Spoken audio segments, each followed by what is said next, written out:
Hello and welcome to this episode of Night Sky News for December 2024 with me, astrophysicist Dr. Becky Smethurst. This is a show where we chat about what you should look out for in the night sky in the next few weeks, and then we chat about what's been happening in space news in the past few weeks. In this episode, we're chatting all about how many interstellar objects we hope to find in the future, the final report and decision on the US's 30-meter telescope and Giant Magellan telescope, plus JWST's mysterious little red dot galaxies and whether they're growing supermassive black holes. There's chapter markers down here if you want to skip ahead to any specific news story, plus any scientific research papers I mention are all going to be linked in the video description, free to read. So without any further ado, me and Pip are going to kick things off and start by looking up. There she goes.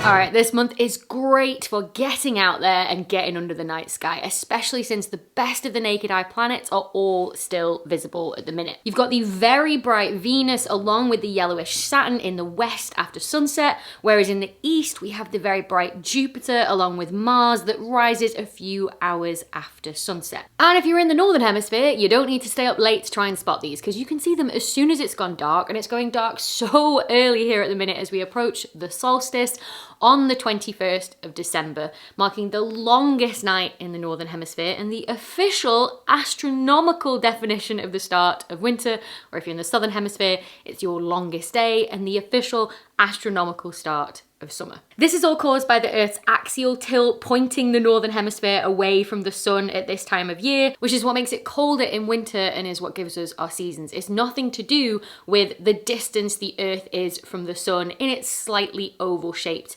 orbit. In fact, on the 4th of January is actually when we reach perihelion, Earth's closest approach to the sun, in a few weeks' time. And I want you to keep an especially close eye on Venus and Saturn in the next couple of weeks as they get steadily closer and closer to each other as December blurs into January.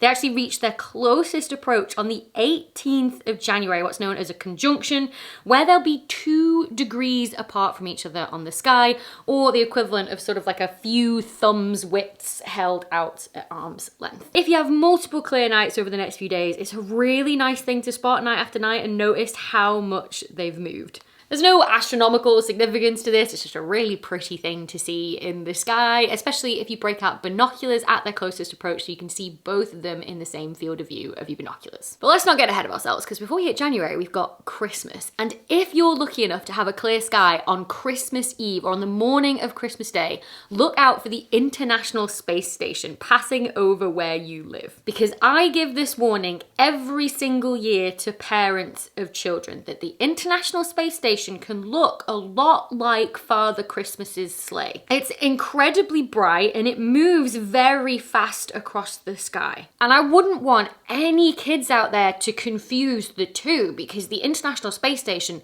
looks like a very convincing Santa Claus. Thankfully, NASA has a helpful website where you can look up when the International Space Station will be passing over where you live and which direction to look for it. For example, here in Oxford, on Christmas Day morning at 6 a.m, the International Space Station will go directly overhead, appearing first in the west and then setting in the east a few minutes later. So if you're in the UK and you're up that early with kids on Christmas morning, then make sure that you look to the western sky. Then as we head into the new year, those of us in the Northern Hemisphere have another meteor shower to look forward to. So the Quadrantids meteor shower peaks on the night of the 3rd of January 2024, but you could see the odd shooting star from it from anywhere from like mid-December to about the 12th of January. Now in previous years, there's been up to 200 meteors per hour. That's 200 shooting stars streaking across the sky. And at least that's in the very darkest of dark skies. It's more likely if you're in sort of like rural areas, the countryside, maybe on the edges of suburbs, you might see 100 meteors an hour.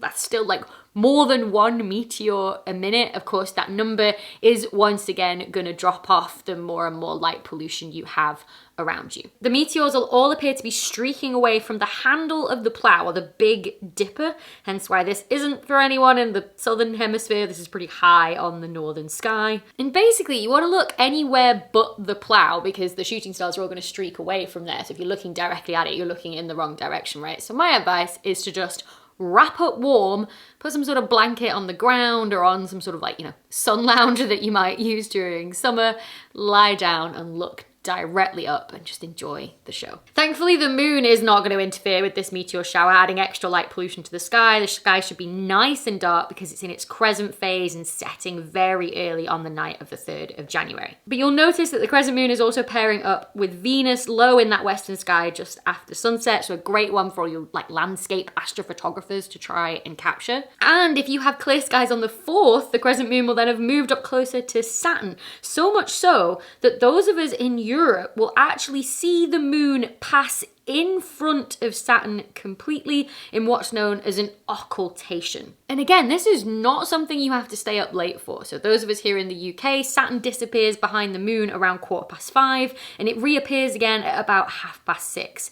I'll pop a link in the description below for a list of countries where this is visible and at what time if you fancy trying to catch this for yourself. If you're not in that part of the world, don't worry, what you'll see is another conjunction. So Saturn and the moon separated by barely any distance at all on the night of the 4th of January. So again, break out binoculars, break out a telescope if you want to see sort of the detail on the moon and Saturn and its rings at the same time. Although note at the minute, Saturn is sort of very edge on to us in terms of its rings. They're disappearing quite fast. So again, just another excuse. Break out the telescope for the conjunction of Saturn and the moon on the 4th of Jan. Then a few days later on the 14th of January, the full moon occults Mars, which is visible across a good chunk of North America and Northern Africa. So for example, in Denver in Colorado, Mars disappears behind the full moon at around 7 p.m. and reappears about 50 minutes later at 10 to 8. Unlike before, everyone else in the world, you're not going to see at quite the right angle for Mars to disappear behind the moon, but you will see the two come very close together on the sky, so break out the binoculars,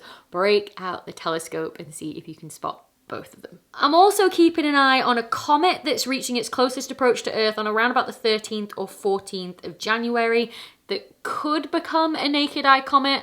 But like we always say on this channel, comets, well, they're like cats, right? They have tails and they are wildly unpredictable. So who knows how bright it's actually going to get at this stage. But like I say, I will keep an eye on it for you. And if I have any updates, I will post a YouTube short in January. So make sure you keep an eye out for that. Speaking of comets, did you see this news story this month about how astronomers had discovered 2 populations of what's known as dark comets, which can tell us a lot about how the ingredients for life could have got to Earth. Now, I'm sure you're like me when you see a story like that, right? Can't help but get excited about the implications and everything it means. But like with any news story online, we have to pause and think critically about whether a single article is actually giving us the full picture or whether it's over-hyping something. We all know we have to do it, but let's face it, double checking everything across multiple sources is exhausting. That's where Ground News comes in, the sponsor I've been using for over a year now, and it's just made this whole process so much easier. With Ground News, I can see straight away that 34 different news stories covered this story, with around 90% of those sources having high factuality ratings. This gives me immediate confidence that this story is credible. But Ground News goes beyond just factuality. One feature that I really value is how it allows me to compare articles for additional context. For instance, frames the discovery as comets brought water to Earth billions of years ago. Forbes offers different information, stating NASA finds 7 more mysterious dark comets. So the diversity of perspectives helps me better understand the full scope of this story. Ground News was created by ex-NASA engineer Harleen Kaur, who designed this tool to offer data-driven insights into the news we consume. It uses patent technology to provide critical analysis across a wide range of topics like science, space, and climate change, helping us see important perspectives that we might otherwise have missed. So if you're someone who values, staying well informed, understanding the bigger picture, then Ground News is the perfect tool for you. So if you head to the link in the video description down below, ground.news/Dr. Becky, or you can scan the QR code up here, you'll get 50% off their Vantage plan, which gets you unlimited access to all the features I mentioned. Plus, subscribing to Ground News directly supports my channel so that I can continue to make night sky news videos just like this. So a big thanks again to Ground News for continuing to sponsor my channel. And now let's come back down to Earth and chat about what's been happening in space news in the past few months. All right, first up, let's start with this incredible image from JWST that was released by NASA this month of the iconic Sombrero galaxy that, at least when it's viewed with the Hubble Space Telescope with visible light like we see with our eyes, does look like a sombrero, but when viewed with JWST and infrared light, it sort of loses the head part of the hat, right? And it starts to look a bit more like an archery target with the rings. Now, the colour difference between these two images isn't important here, right? Because the JWST image isn't a real colour image, it's a false colour image, right? Because it's viewing infrared light that we can't see with our eyes, so it doesn't really translate to a colour. They've coloured the regions where there's been shorter wavelength or higher energy infrared light, a sort of bluish colour, whereas the redder regions that you can see there is where a longer wavelength or a lower energy infrared light has been detected by the telescope. So the important thing is not the colour, it's the other differences that we see. Because Hubble sees the visible light that's given off by stars, whereas JWST's MIRI instrument, which was what's used to take this image, detects the infrared light given off by glowing dust in the galaxy. So with Hubble, you're seeing starlight, and with JWST, you're seeing dust light. And by dust, what I mean is the clumps of the heavier elements that we find in between stars. So not the hydrogen and helium, the really light elements that make up stars, but the heavier elements like carbon and nitrogen and oxygen that are thrown off by supernova when a star dies, that, eventually all these tiny little clumps could clump together around a star and make something like a planet. But these little particles of dust actually block some of the visible light, so that's what we can see in the Hubble image of the Sombrero galaxy. Whereas in the JWST MIRI image, we see how that dust is actually spread out through the galaxy as well. This is why the Sombrero galaxy loses its hat shape in the JWST image, right? Because it's only the stars that give us that shape. The stars are in sort of like a sphere of stars like this, and then like a flat disc around it, kind of like two fried eggs, like back to back. Whereas the dust just seems to be in that flat disk and then just sort of like in the middle of the galaxy. We had a similar view in infrared light using the Spitzer Space Telescope back in 2005, but that was really low res. The dust almost looked smooth, whereas JWST has shown how much structure there is there and sort of how clumpy it is. And what's cool is because we know the heavier elements are produced when a star dies and thrown out in a supernova, where the dust is traces where stars have lived and died in the past. It sort of encodes part of the galaxy's history. So yes, it is a very pretty picture, but also I think there's a lot more science to come from this very soon as well. Now this month also finally saw the release of the US Extremely Large Telescope External Evaluation Panel Report. Now you might remember that back in my Night Sky News from March this year, I mentioned that the National Science Foundation, the NSF in the USA, had been given sort of like an ultimatum to choose which of the US's next generation of telescopes to continue to fund. Either the 25-meter diameter Giant Magellan Telescope, or GMT, which is being built in Chile, or the 30-meter telescope, the TMT, which is being built in Hawaii. Essentially, the NSF's budget for science has been capped by Congress, and now they can only afford one of them. And you might be wondering, well, why have they even got two similarly sized telescopes in the first place? Now, why not just build one of them? Well, the scientific motivation was that if you have a telescope in the northern hemisphere and a telescope in the southern hemisphere, then you can cover the entire sky with these sort of extremely large telescopes that give us such a good resolution, because the bigger the telescope, the smaller the thing in the sky that you can see. But these extremely large telescopes are very expensive. They're an engineering marvel because of their size and complexity.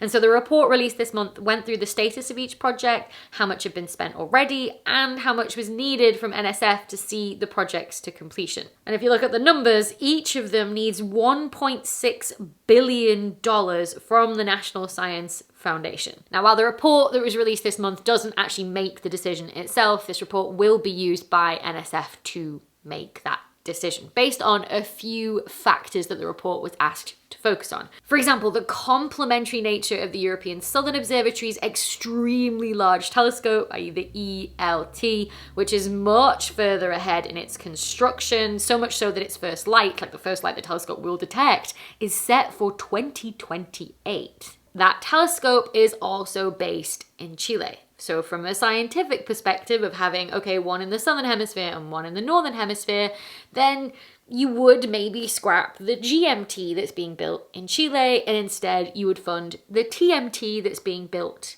in Hawaii. Big problem there though is that the site of the TMT is on Mauna Kea, a hugely important environmental and cultural site which is considered sacred by some native Hawaiians, and there's been a lot of opposition to the TMT's construction for that reason. Native Hawaiians just feel like they've been ignored in all of the sort of decision-making processes by these big government agencies, and because of the ongoing protests, construction has actually been halted on the TMT for 9 years. Although there have been suggestions to move TMT's construction to La Palma in the Canary Islands in Spain to solve this issue, but there's also been opposition to the construction there as well. This was all covered in the risk section of the report that was released this month, plus there were sections on opportunities for early career researchers, governance, and the progress of each project. Look, I'll link this down below for those of you who want a deep dive into all of the astropolitics of this, and let you all make up your own mind on which one you think the NSF should fund, ready for when they make the final call, hopefully very soon. On to something a bit more cheerful now though, because this paper by Forbes and collaborators on interstellar objects caught my eye this past month. So interstellar objects are sort of like lumps of rocky asteroid-like things that, form in orbit around a star, as planets and asteroids are all forming. And then as they sort of swoop past other objects, they actually get ejected from that star system so that they end up roaming interstellar space. And if we're lucky enough, one of those objects could even pass through the solar system. So you might remember Oumuamua, the first such object ever detected back in 2017, coming from another star system entirely.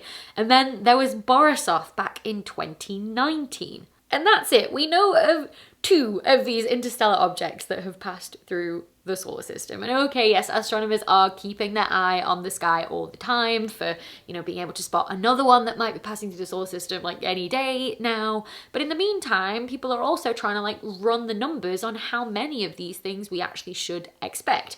Based on our models, okay, if you have a star system that's forming with all these lumps of rock that could form planets and asteroids, how many of these objects would you expect to get ejected? And therefore, how many of them would you expect in some volume of space? Especially when you have this happening when you've got a star cluster, so a cluster of stars that have all formed around about the same time that are now also forming planets and asteroids at the same time. And so we're ejecting these lumps of rock together in these streams. And so Forbes and collaborators actually call these objects that have come from one cluster of star systems cousins, as opposed to objects that have just come from one lone star system itself that would be siblings. And we should be able to tell whether, okay, if we detect 2 different interstellar objects, are they cousins based on the velocity and the direction that they come into the solar system from. Now, Oumuamua and Borisov had very different properties. They very clearly weren't cousins or siblings or whatever. They were very clearly from 2 different star systems entirely. But in their models, Forbes and collaborators estimate that the sun is passing through 10 million streams of these interstellar objects from star clusters. But depending on how dense these streams are, so, you have to remember how big space actually is and how tiny these lumps of asteroids are, how dense they are obviously depends on, okay, how many objects are actually kicked out when a star system is forming around a star as well. Depending on all of those different assumptions, that changes, how many of these interstellar objects we then actually, sort of expect to pass through the solar system each year, and that number can vary wildly from 0.1 of these objects every year to 1 every trillion years. So obviously that's quite a low number, but again, that's sort of being very conservative in your estimates in the models.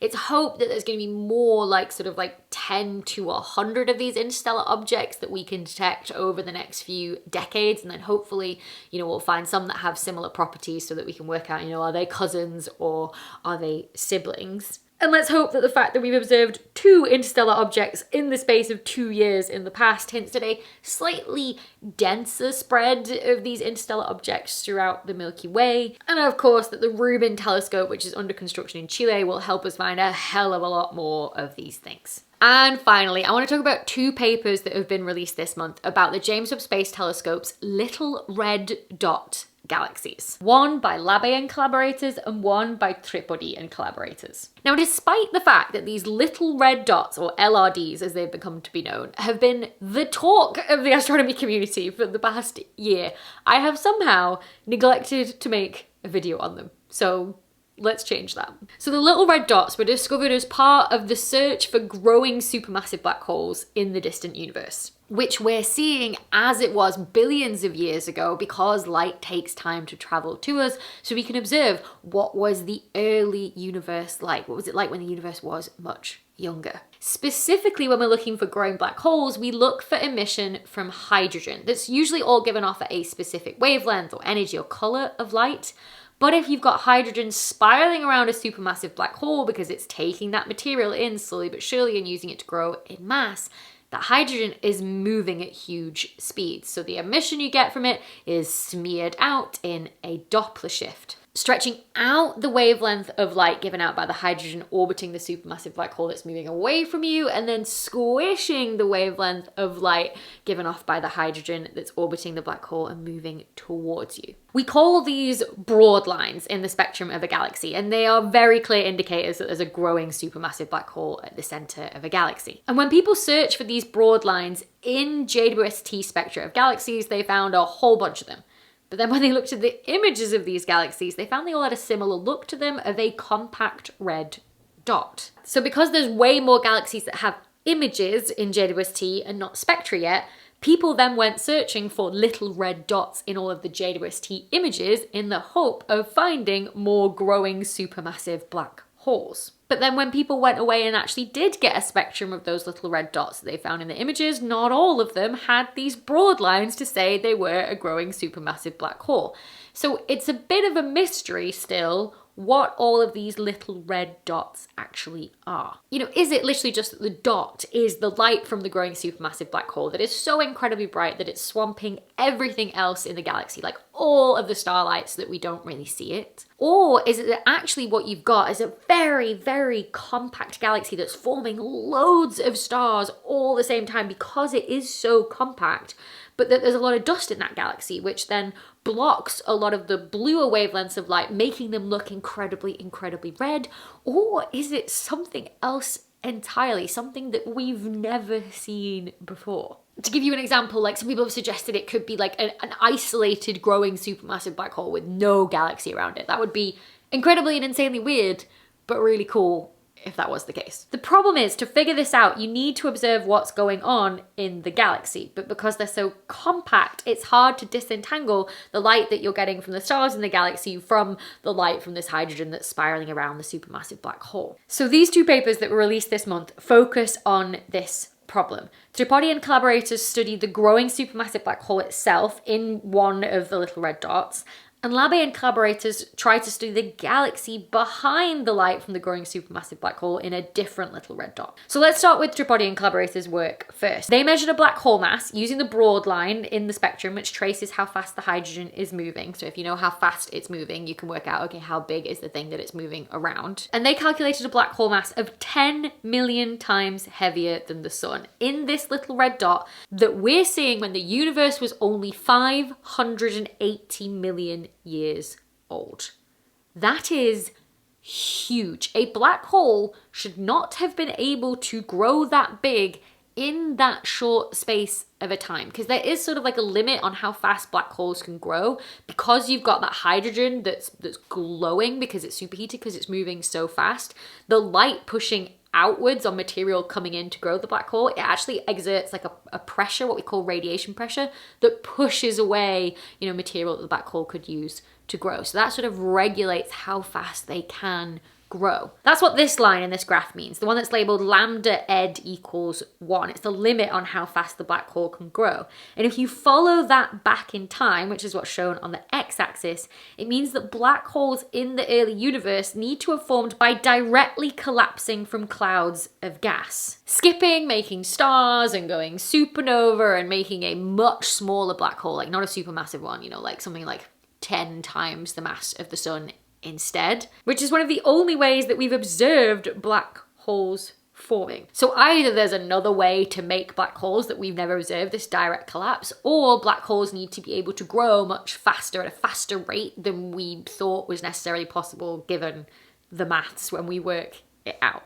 So these little red dots are really helping us figure out what is going on in the early universe and challenging a lot of our models and our theories, which is very exciting. But what about the galaxies themselves in these little red dots, which is what Labby and collaborators focused on? Well, they managed to observe one of the brightest of these little red dots. A little bit closer to us this time, we're seeing this one as it was when the universe was 1.3 billion years old. And in it, they measured a black hole mass of 1 billion times heavier than the sun. But crucially, they managed to detect the galaxy's light in this little red dot as well and separate it out from the glow of the material around this growing supermassive black hole. And in that spectrum of light that they got for this little red dot, they spotted what's known as a Balmer break, where you get a steep drop off in the amount of light at bluer wavelengths close to the UV, which is caused by the presence of older stars in a galaxy. And so what you do is you take the total observed light that you have from the spectrum from JWST and you model that with lots of different components. First, to take into account, okay, the glow of this material around the supermassive black hole that's very bright, and then also the light from the stars from the galaxy itself. And you have to get like a best fit model to give you that total light that you've seen from JWST. And that model obviously changes depending on how old your stars are and how many of them there are. And so Labry and collaborators find that their best fit is a galaxy with a mass 80 billion times the mass of the sun, with stars about 500 million years old, that must be super compact, putting it in one of the densest star systems that we know of. So that tells us about what galaxies were like at this point of the universe's history. But we also now know that at least one of these little red dots does have a galaxy associated with it, and you can spot that despite the incredibly bright glow from the material around the supermassive black hole. We now just have to do this with a hell of a lot more of these little red dots to try and confirm if that is the case for all of them, or are we seeing something stranger? And of course, figure out what on earth is going on when it comes to supermassive black holes growing in the early universe. All right, that's it for Night Sky News for this month and for this year. I have been making Night Sky News episodes for 6 years now on this channel. And I am so incredibly grateful to every single one of you who still tunes in to chat space with me each month, and especially to those of you who share these episodes with friends and family as well. As always, if you see any news stories that you'd like me to cover in a future Night Sky News episode in 2025, or if you snap any pictures of the night sky, then send them my way over on social media, because I always love to see them. All that's left for me to say is that I hope you have a very Merry Christmas, or if you don't celebrate, just a very restful Betwixtmas and New Year period. But most importantly, until next time everyone, happy stargazing. Especially, what was that? Oh, she's just playing with blinds back there, she's fine.